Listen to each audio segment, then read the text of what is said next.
warahmatullahi wabarakatuh. Selamat siang semuanya. Bertemu kembali dengan Ibu di mata kuliah Strategi Kebijakan Bisnis. Pada kesempatan kita hari ini adalah pertemuan yang ke-7 sebelum ujian tengah semester. Ada satu pokok bahasan lagi yang perlu Ibu sampaikan. Pada pertemuan kali ini kita akan mencoba untuk membahas terkait dengan analisis struktural dari perusahaan ya. Di pertemuan sebelumnya kalian sudah mengerjakan tugas yang sudah Ibu berikan terkait dengan analisis lingkungan internal dan analisis lingkungan eksternal dengan menggunakan tool yang sudah Ibu jelaskan di pertemuan sebelumnya ya, yang mana untuk analisis lingkungan internal kalian bisa menggunakan audit research atau juga menggunakan portofolio dengan menggunakan toolnya Boston Matrix atau BCG Matrix ya. Kemudian untuk analisis eksternalnya kalian bisa menggunakan Pestel Analysis atau juga bisa menggunakan Porter model ya, atau yang ada 5 kekuatan itu. Dalam pertemuan kita hari ini nanti coba Ibu akan membahas lebih detail ya terkait dengan kekuatan-kekuatan menurut teori Porter dalam suatu perusahaan. Adapun pokok bahasan yang pertama adalah penentuan struktural persaingan, kemudian analisis struktural dan strategi bersaing, kemudian yang ketiga adalah kegunaan analisis struktural gitu ya. Jadi kenapa sih mesti dalam suatu bisnis itu harus adanya analisis gitu ya, khususnya dalam strategi. Nah, kita tahu bahwa berbisnis itu ibarat kita sedang di medan perang gitu ya.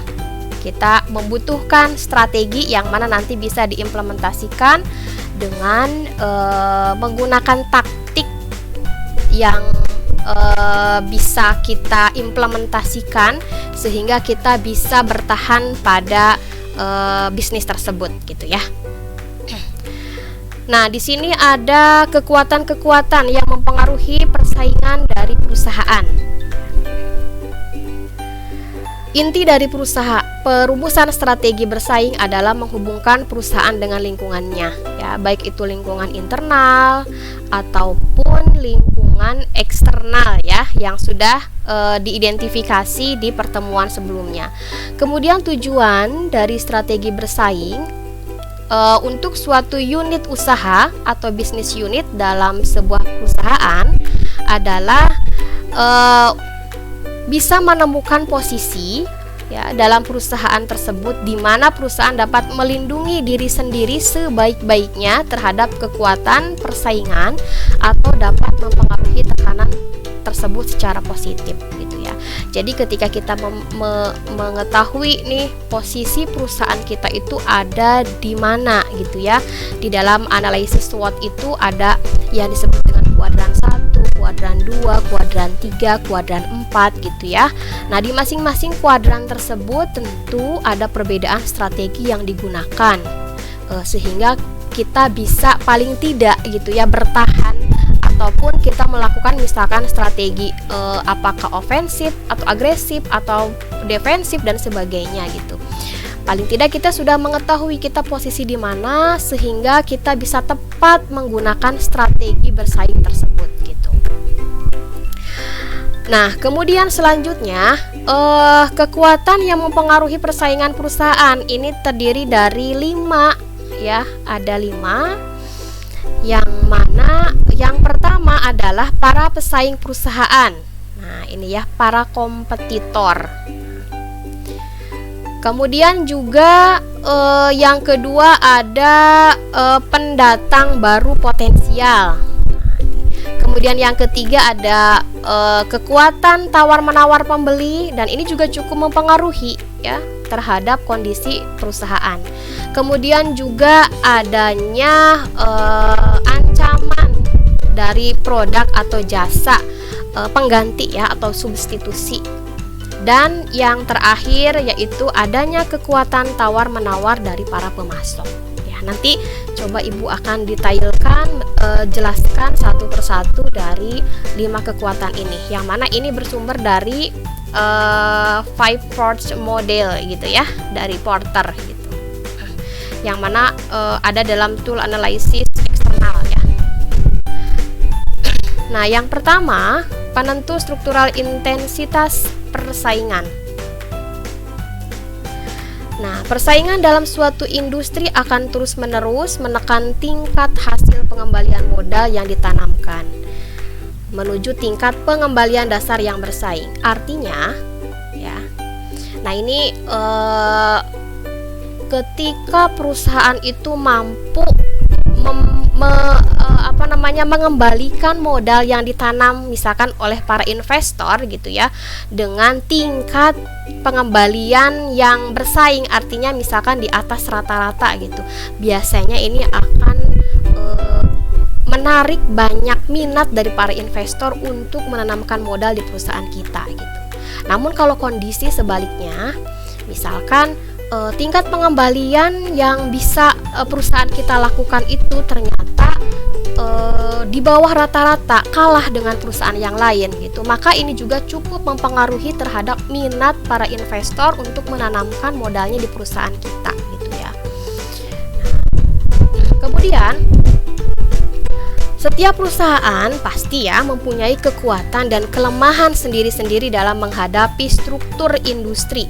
Nah, ini perlu kalian pahami, yang dimaksud dengan struktur industri ini adalah kelompok-kelompok perusahaan gitu ya, yang menghasilkan baik produk maupun jasa gitu ya. Dan struktur industri itu sendiri dapat dan berubah secara perlahan sepanjang waktu. Yang namanya dunia bisnis, yang namanya dunia usaha, itu adalah suatu yang penuh dengan ketidakpastian, dunia yang penuh dengan ketidakpastian. Kadang misalkan kita bisa menghasilkan profit yang tinggi karena tidak adanya para kompetitor, tapi tiba-tiba ya datang kompetitor, atau misalkan masuknya produk pengganti, atau misalkan tingginya kekuatan dari pembeli, ataupun misalkan adanya tawar-menawar yang dilakukan oleh pemasok dan sebagainya gitu ya. Sehingga kita harus bisa meminimalisir kondisi-kondisi seperti itu. Nah, kemudian kelima kekuatan yang ada di tadi ya, di teori Porter yang 5 tadi. Nah, secara bersama-sama menentukan intensitas persaingan dan profitabilitas dalam perusahaan. Dan kekuatan-kekuatan yang paling besar akan menentukan serta menjadi sangat penting dari sudut pandang perumusan strategi. Ya. Contoh, nah di sini sebuah perusahaan dengan posisi pasar yang sangat mantap dalam suatu pasar atau industri ya. Tadi Ibu jelaskan bahwa industri kalau menurut teorinya Porter itu adalah kelompok perusahaan yang menghasilkan produk dan jasa gitu ya. Nah, dalam industri tanpa adanya ancaman pendatang baru akan mendapatkan laba yang rendah jika berhadapan dengan produk pengganti yang lebih murah dan lebih hebat. Nah, jadi misalkan ketika perusahaan itu memiliki posisi pasar yang bagus ya.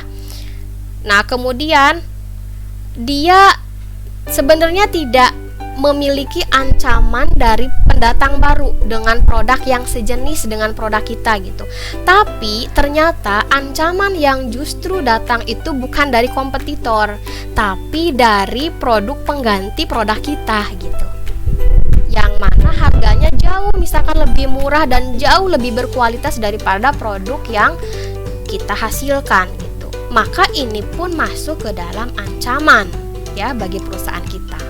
Ingat, di pertemuan kemarin Ibu sudah menjelaskan kalau kemarin ya Ibu menjelaskan ada sumbu X, ada sumbu Y ya. Yang mana di sumbu X itu adalah semakin negatif itu ada weakness, kelemahan. Kemudian semakin positif ya ke arah kanan ya, maka itu adalah strength atau kekuatan. Kemudian garis dalam sumbu Y-nya yang vertikal gitu ya, semakin positif itu adalah opportunity atau peluang, dan semakin negatif ke bawah itu adalah threats atau ancaman gitu ya. Jadi lingkungan internal itu terdiri dari kekuatan dan kelemahan, kemudian kekuatan internal itu terdiri dari opportunity dan juga threats atau ancaman gitu ya. Nah, yang selanjutnya adalah ancaman dari pendatang baru. Nah, ancaman masuknya pendatang baru ke dalam industri ini tergantung pada rintangan masuk yang ada. Nah, ya, digabung dengan reaksi para pesaing yang sudah ada dan dapat diperkirakan oleh si pendatang baru. Di mata kuliah pemasaran ataupun mungkin di pengantar ekonomi, mungkin kalian sudah mendapatkan materi terkait dengan struktur pasar ya. Salah satunya ada struktur pasar persaingan sempurna. Nah, karakteristik yang paling kita pahami dalam persaingan sempurna itu adalah para pendatang baru itu sangat mudah untuk masuk. Jadi hambatannya itu tidak begitu berat sehingga siapapun itu boleh memasuki persaingan sempurna. Tentu ini akan berbeda dengan kondisi pasar misalkan yang oligopoli ataupun duopoli, apalagi monopoli gitu ya. Yang mana ketika masuk ke dalam pasar tersebut itu membutuhkan modal yang banyak, skala ekonomi yang besar sehingga hambatannya sangat besar gitu ya. Sehingga si pendatang baru untuk masuk ke sana harus bersiap dengan berbagai risiko yang harus dihadapi misalkan gitu ya. Nah, di sini ada 7 sumber rintangan masuk bagi pendatang baru. Yang pertama adalah skala ekonomi. Skala ekonomi ini menggambarkan turunnya biaya satuan produk. Skala ekonomi menghalangi masuknya pendatang baru dengan memaksa mereka untuk masuk pada skala besar dan mengambil risiko menghadapi reaksi keras dari pesaing yang ada, atau masuk dengan skala kecil dengan tingkat biaya yang tidak menguntungkan. Sebenarnya kedua pilihan ini sama-sama tidak menyenangkan gitu ya. Jadi misalkan ketika masuk harus dengan skala yang besar, tentu membutuhkan modal yang besar, atau masuk dengan skala kecil tapi ternyata tidak menguntungkan gitu ya. Karena apa? Karena pesaing atau perusahaan yang sudah ada itu misalkan dia udah memiliki skala ekonomi yang besar gitu, maka paling tidak ketika kita masuk ke dalam suatu pasar, suatu persaingan, paling tidak memiliki skala ekonomi yang sama gitu kan ya, dengan perusahaan yang sudah ada gitu. Itu skala ekonomi. Kemudian yang kedua adalah diferensiasi produk. Artinya perusahaan mempunyai identifikasi merek dan juga kesetiaan pelanggan. Nah, ini agak sulit ya. Kenapa? Karena suatu produk yang sudah memiliki pelanggan setia ini akan sangat sulit untuk berpindah ke lain hati gitu ya. Apalagi produk tersebut adalah produk pertama, pioner gitu ya, yang mana perusahaan lain belum memproduksi. Biasanya itu akan paling sering diingat gitu ya. Contoh sederhananya adalah ketika kita membeli produk mie instan atau minuman air mineral lah ya gitu ya. Nah, kadang kan kita membeli, misalkan contoh ibu sebut merek nih ya, misalkan kita membeli mereknya adalah Fit misalkan ya, air mineral gitu. Tapi kadang orang biasa menyebutnya dengan merek Aqua gitu. Padahal masing-masing itu adalah beda merek gitu ya. Karena ya mungkin Aqua lebih dulu masuk ke dalam pasar gitu ya, atau lebih dulu keluar gitu ya dibanding dengan merek-merek yang lain gitu. Maka di benak masyarakat itu yang lebih diingat itu ya produk yang pertama keluar gitu ya, apalagi dengan kualitasnya yang bagus, dengan harganya yang terjangkau dan sebagainya gitu. Nah, ini bagi si pendatang baru untuk menggeser perusahaan yang sudah memiliki branding ataupun merek yang kuat dan juga kesetiaan pelanggan agak sulit gitu untuk menggeser atau untuk menggantinya gitu ya. Butuh kekuatan yang ekstra gitu ya untuk bisa bertahan atau untuk bisa bersaing dengan perusahaan tersebut gitu. Karena kenapa sih perusahaan itu memiliki kesetiaan pelanggan ataupun identifikasi merek yang bagus, branding yang kuat? mereka tidak lelah untuk beriklan, kemudian juga memberikan pelayanan yang prima, kemudian memiliki perbedaan produk dengan produk-produk yang lainnya gitu ya. Kemudian selanjutnya diferensiasi juga menciptakan hambatan masuk dengan memaksa pendatang baru mengeluarkan biaya besar untuk mengatasi masalah kesetiaan pelanggan yang ada. Ya, tadi ya. Jadi bagaimana nih untuk menggeser produk yang sudah memiliki pelanggan setia? Ya paling tidak berarti dia harus merogoh kocek misalkan gitu ya untuk promosi sehingga si pelanggan setia dari produk tertentu itu bisa tertarik terhadap produk kita gitu yang baru masuk atau baru muncul gitu kan ya, yang mana lebih terakhir daripada produk sebelumnya gitu. Maka di sana membutuhkan biaya yang cukup besar. Kemudian yang ketiga adalah kebutuhan modal. Nah, kebutuhan untuk menanamkan sumber daya finansial yang besar supaya dapat bersaing menciptakan hambatan masuk. Tentu ya, tadi ini kaitannya dengan skala ekonomi dan juga diferensiasi modal. Biaya beralih pemasok.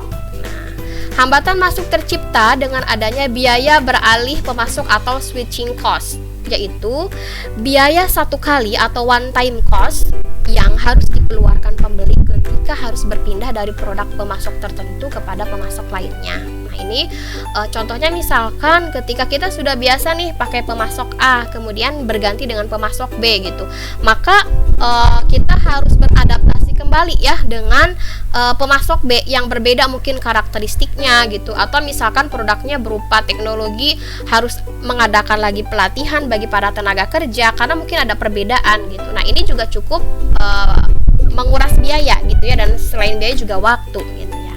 Nah, kemudian selanjutnya adalah akses ke saluran distribusi. Nah, hambatan masuk yang ditimbulkan karena adanya kebutuhan dari pendatang baru untuk mengamankan distribusi produk. Jadi misalkan perusahaan yang lama yang sudah ada biasanya kan memiliki jaringan pasar yang cukup kuat. Misal mulai dari distributor, agen, pengecer, kemudian juga memiliki warung-warung gitu kan ya. Sehingga nih bagaimana caranya si pendatang baru itu memiliki saluran distribusi juga gitu ya. Apalagi produknya sama kan dengan yang sudah ada gitu. Jadi contoh sederhananya misalkan di minimarket ataupun di warung-warung kecil lah ya. Biasanya mereka sudah menjual produk dari perusahaan A. Kemudian kita masuk gitu. Maka ketika kita menawarkan produk kita, biasanya kan para pemilik warung sudah bahwa sudah ada dari produk perusahaan A gitu. Mereka akan enggan untuk menerima produk baru lagi, apalagi hampir sama dengan produk sebelumnya gitu. Nah, ini bagaimana caranya agar pendatang baru itu, misalkan kita posisi menjadi perusahaan pendatang baru, ini bagaimana bisa mendapatkan tempat ya dalam saluran distribusi tersebut gitu. Karena perusahaan itu akan besar ketika memiliki jaringan pemasaran yang kuat, yang besar pula gitu, ataupun saluran distribusi yang besar pula gitu ya. Maka itu akan lebih cepat berkembang. Nah, kemudian biaya tak menguntungkan bebas dari skala. Perusahaan yang sudah mapan mempunyai keunggulan biaya yang tidak dapat ditiru oleh pendatang baru yang akan masuk ya, tanpa melihat berapapun besarnya dan berapapun pencapaian skala ekonomi dari pendatang baru ini. Nah, ini misalkan ketika si pendatang baru dari segi modal dia udah banyak nih, bisa menyaingi lah dengan perusahaan yang sudah ada gitu ya. Tapi ternyata kenapa perusahaan yang ada lebih dulu kok sulit untuk digeser gitu. Ya, bisa jadi perusahaan lama tadi yang memang sudah memiliki branding yang cukup kuat gitu ya, dan memiliki pelanggan yang setia gitu, sehingga akan sulit untuk berpindah membeli dari produk ataupun memakai jasa dari perusahaan yang pendatang baru gitu. Kemudian selanjutnya adalah kebijakan pemerintah. Nah, ini ya, ini tidak kalah penting juga menjadi salah satu sumber rintangan masuk. Pemerintah dapat membatasi atau bahkan menutup kemungkinan masuk ke dalam perusahaan ya, atau persaingan ya, atau kelompok-kelompok perusahaan gitu ya, dengan peraturan seperti perizinan dan membatasi akses terhadap bahan mentah gitu ya. Nah, karena untuk mendirikan suatu usaha tentu harus mendapatkan izin legal dari perusahaan. Misalkan ketika pemerintahnya ada kebijakan misalkan ya terkait dengan polusi, terkait dengan pemanfaatan sumber daya alam dan sebagainya gitu ya. Karena sudah cukup banyak nih gitu. Jadi untuk mendirikan perusahaan yang baru lagi di stop dulu gitu ya, karena yang perusahaan sebelumnya saja misalkan banyak yang tidak mematuhi peraturan gitu ya. Misalkan ketika menghasilkan limbah harusnya kan dibuang kemana dan sebagainya gitu. Nah, mungkin di sini ini ya berkaitan dengan kebijakan pemerintah, sehingga pemerintah misalkan menunda ataupun tidak memberikan izin dulu terhadap perusahaan baru yang akan beroperasi gitu ya. Misalkan seperti itu. Nah, kemudian selanjutnya adalah tekanan dari produk pengganti atau substitusi. Makin menarik alternatif harga yang ditawarkan oleh produk pengganti, maka semakin membatasi laba. Nah, ini ya. Jadi jangan dianggap remeh produk pengganti ya. Hal-hal yang dapat dilakukan dalam menghadapi produk pengganti. Nah, apa saja? Yang pertama adalah iklan gencar dan terus-menerus. Jadi, jangan mentang-mentang misalkan sudah memiliki banyak pelanggan, akhirnya tidak melakukan iklan gitu ya. Padahal si produk pengganti selagi gencar-gencarnya ngiklan gitu ya, bisa jadi nanti bisa berpindah ya, customer ataupun pembeli bisa berpindah terhadap produk pengganti gitu. Maka kalau kita lihat ya, kayak perusahaan-perusahaan besar yang memiliki merek yang sudah memiliki pelanggan setia, ternyata sangat gencar promosi ya. Lihat di TV ya, misalkan mie instan gitu ya, padahal mereka udah memiliki pelanggan setia ya, tapi ternyata iklannya terus gencar gitu, karena mereka menyadari bahwa produk pengganti itu sedang mengintai mereka gitu, maka jangan kasih kendor gitu ya. Mereka terus melakukan menggencarkan iklan, promosi dan sebagainya gitu. Kemudian yang kedua adalah peningkatan mutu produk. Selain iklan juga penting ya kualitas dari suatu produk. Kemudian pemasaran. Nah, membangun jaringan pemasaran, dan yang terakhir adalah meningkatkan kemudahan mendapatkan produk dan sebagainya gitu. Jadi akses untuk memperoleh produk ini gimana nih gitu ya. Jangan sampai misalkan sulit dijangkau, kadang misalkan tidak ada atau langka dan sebagainya, sehingga nanti masyarakat akan lebih memilih produk pengganti yang memang selalu tersedia gitu ya. Selalu tersedia, akses untuk membelinya mudah dan mungkin harganya lebih murah misalkan. Nah, ini jangan sampai terjadi seperti itu. Kemudian selanjutnya adalah kekuatan tawar-menawar pembeli. Kelompok pembeli disebut kuat jika situasi berikut ini. Yang pertama, pembeli membeli dalam jumlah yang cukup besar.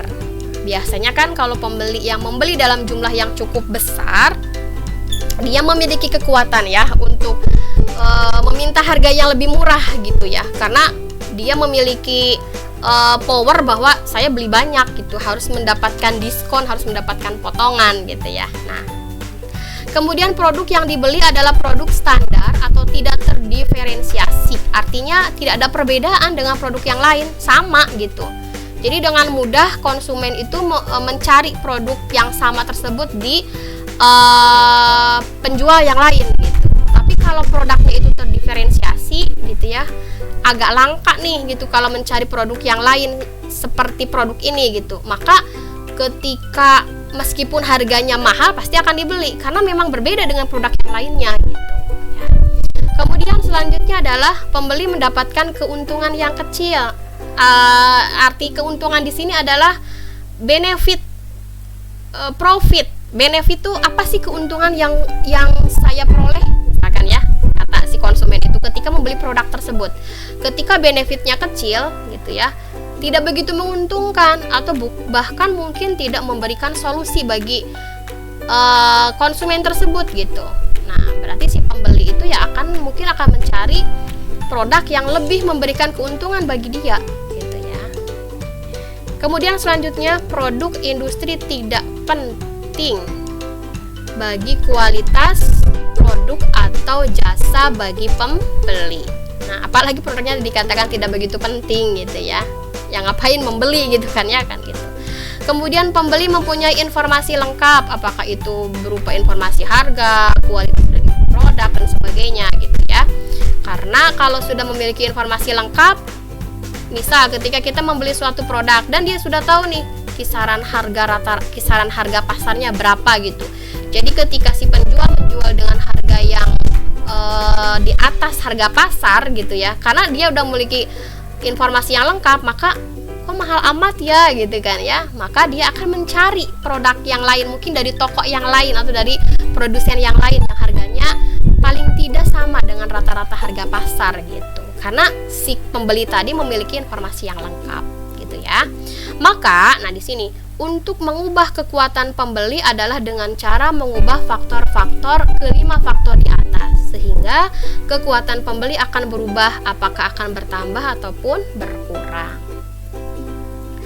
Kemudian selanjutnya adalah kekuatan tawar-menawar pemasok. Berikut ini kondisi-kondisi yang membuat para pemasok kuat. Yang pertama adalah para pemasok tidak memiliki pesaing lain. Nah, gitu ya. Jadi yang menguasai misalkan contohnya para pemasok bahan baku gitu. Hanya perusahaan itu yang menguasai bahan baku. Mau tidak mau kan, perusahaan yang menjadi konsumen dari perusahaan pemasok tadi gitu, mau tidak mau ya harus beli ke sana gitu, karena nggak ada lagi produknya gitu, nggak ada produk pengganti yang lain gitu. Nah, berarti si pemasok tadi memiliki kekuatan gitu ya. Kemudian industri bukan pelanggan yang penting bagi kelompok pemasok. Industri di sini kelompok-kelompok perusahaan ya. Nah, bukan pelanggan yang penting bagi kelompok pemasok. Artinya misalkan si pemasok itu udah memiliki pembeli ya. Jadi kalau pemasok, pembelinya siapa ya, perusahaan kan gitu ya, yang lebih penting daripada perusahaan tersebut gitu. Maka karena dianggap bukan pelanggan yang penting gitu ya, maka kekuatan si pemasok tersebut akan lebih kuat dibanding dengan perusahaan tadi gitu. Nah, kemudian yang ketiga, produk pemasok merupakan input penting bagi bisnis pembeli. Nah, pembelinya di sini adalah perusahaan ya. Misalkan perusahaan rokok ya, tentu bahan bakunya misalkan tembakau gitu kan ya, yang mana tembakau itu menjadi input penting bagi produksi rokok gitu. Nah, kemudian si perusahaan rokok pasti akan membutuhkan bahan-bahan tembakau tadi kan kepada si pemasok gitu, karena kalau misalkan mencari ke yang lain sulit nih gitu selain ke pemasok tersebut gitu, maka si pemasok tadi memiliki posisi tawar yang kuat gitu. Meskipun misalkan Bu sekarang kondisinya berbeda, justru misalkan para pembeli perusahaan-perusahaan rokok gitu ya, justru posisinya lebih kuat dibandingkan dengan para pemasok yang hanya berupa kelompok tani ataupun petani gitu kan ya, petani penghasil tembakau misalkan. Nah, berarti sangat mempengaruhi ya posisi tawar. Kemudian selanjutnya adalah produk kelompok pemasok terdiferensiasi. Artinya terdiferensiasi itu adalah memiliki perbedaan ya. Perbedaan dengan pemasok yang lain. Gitu ya, apakah dari segi kualitasnya, dari segi harganya dan sebagainya gitu. Lebih spesifik misalkan. Kemudian kelompok pemasok memperlihatkan ancaman yang kuat untuk melakukan integrasi maju. Integrasi maju misalkan si perusahaan tersebut si pemasok tersebut misalkan kan biasanya dia berperan di penyedia bahan baku gitu. Kemudian mereka berpikir bahwa kenapa tidak melakukan perusahaan produksi gitu ya. Kan kita misalkan sudah menguasai bahan bakunya nih gitu ya. Itu kan integrasi maju ya. Gitu. Jadi selain sebagai penyedia bahan baku, ternyata mereka juga misalkan melakukan proses produksi menjadi suatu produk. Nah, ini juga akan menjadi ancaman gitu kan ya, bagi si perusahaan yang memang membutuhkan bahan baku dari perusahaan pemasok tersebut gitu ya. Nah, biasanya kita selalu berpikir bahwa pemasok hanyalah perusahaan yang memiliki bahan baku, padahal tenaga kerja juga merupakan dikatakan penyedia bahan tenaga kerja juga termasuk pemasok gitu ya. bahkan merupakan pemasok yang mempunyai kekuatan besar pada banyak industri. Jadi ketika kita berbicara pemasok itu tentu tidak hanya bahan baku gitu ya, atau bahan penolong, tapi juga penyediaan tenaga kerja masuk ke dalam perusahaan pemasok gitu. Kemudian selanjutnya adalah analisis struktural dan strategi bersaing.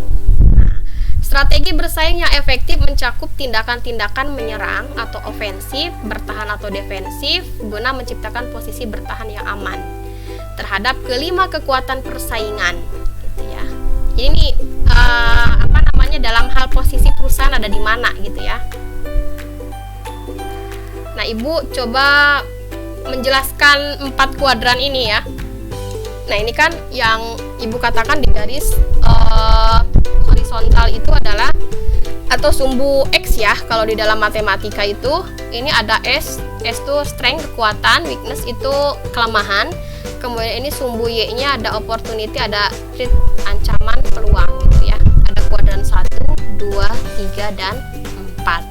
Nah, artinya apa? Di kuadran 1 berarti ketika kekuatannya bagus, ini kan di sini titik 0 ya.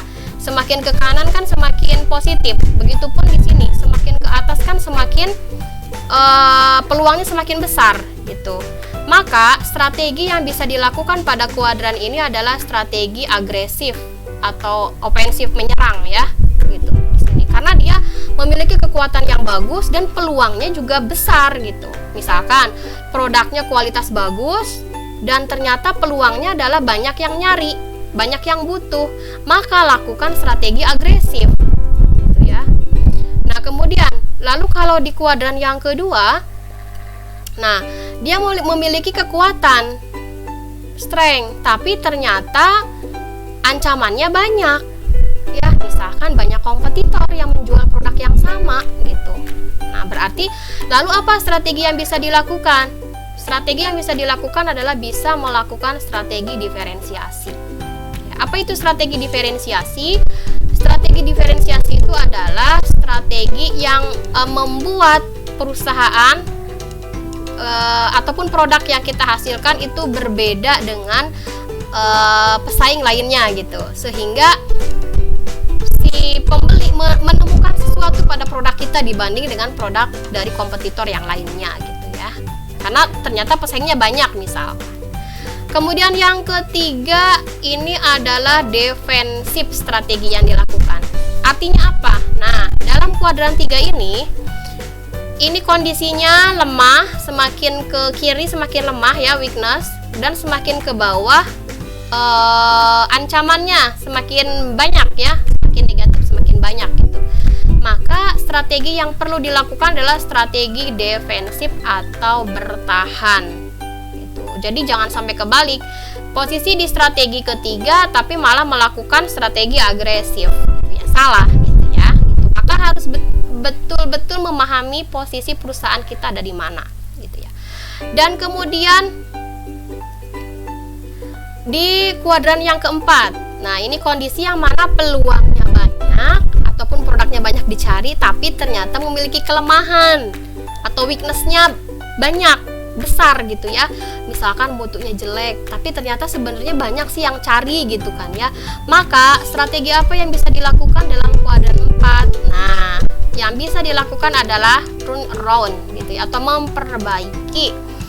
Memperbaikinya apa? Misalkan ya dari segi kualitas produk harus semakin bagus, kemudian juga dari manajemennya harus diperbaiki dan sebagainya gitu ya. Jadi di sini perbaikan lah ya, turn around gitu ya, memperbaiki apakah dari segi produk, dari segi harga, dari segi promosi, dari segi manajemen dan sebagainya.